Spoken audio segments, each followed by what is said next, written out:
ఇవాళ ఏం వంట నేర్పిస్తున్నారమ్మా? పాలకూర పప్పు.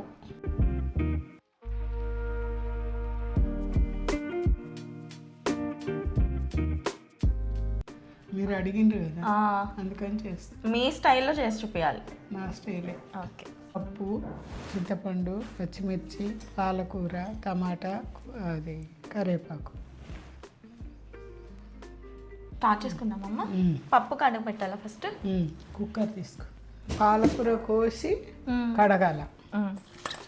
పచ్చిమిర్చి ఏవి, కరివేపాకు. కరివేపాకు ఇందులోనే వేసేయాలా అమ్మా? తాలింపులు వేసుకోవచ్చు, ఇందులో కూడా వేసుకోవచ్చు. నేను ఇందులో వేస్తా, తాలింపులు వేస్తా. టమాటా వేసిన, పాలకూర వేసిన, పసుపు, కారం. ఎవరి ఇష్టము, ఎక్కువలు తక్కువలు చూసుకొని వేసుకోండి, ఎవరికి నచ్చినట్టు వాళ్ళు. ఉప్పు, కొంచెం నూనె, అంతే. ఇంకా పొయ్యి మీద పెట్టుకోవాలి. 3 విజిల్స్. 3 విజిల్స్ వచ్చిన తర్వాత చెప్తావా అమ్మ ఏం చేయాలో? చింతపండు నానబెట్టుకోవాలి ఇప్పుడు. ఓకే అమ్మ, కుక్కర్ అయితే 3 విజిల్స్ వచ్చేసింది. చింతపండు కూడా నేను నానబెట్టేసాను. కొద్దిగా పిసుకాల. ఓకే, ఇది మూత తీద్దామా?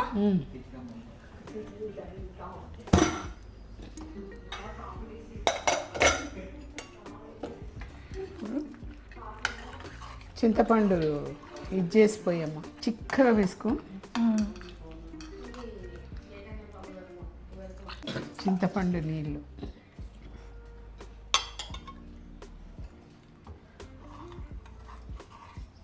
తాలింపు వేసుకోవాలి.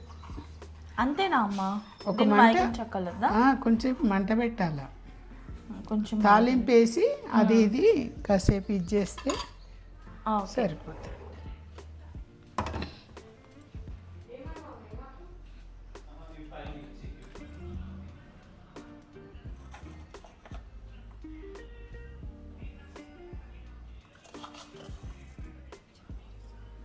ఆవాలు, జీలకర్ర అన్నీ ఓకే అమ్మా.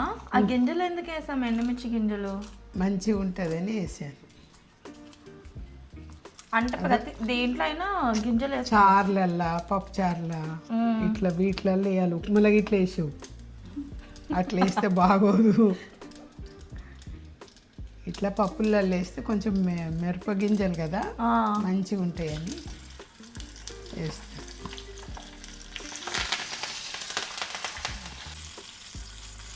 ఇప్పుడు వెడల్పు దాంట్లో వేస్తే నూనె కొంచెంలా కనబడి అందులో గోలై ఇట్లా గుంతున్న దాంట్లో వేస్తే మంచిగా గోలుతాయి. అవునా? ఇప్పుడు పర్ఫెక్ట్గా గోలుతాయి ఇవన్నీ. అందులో సగం గోలి సగం గోలక గోలుతాయి. సో వంట గిన్నె కూడా మ్యాటర్స్. ఇంగువ,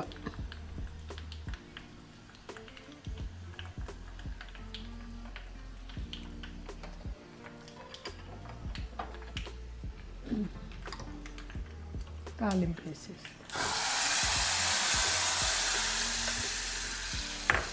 పప్పు రెడీ అయిపోయినమ్మా.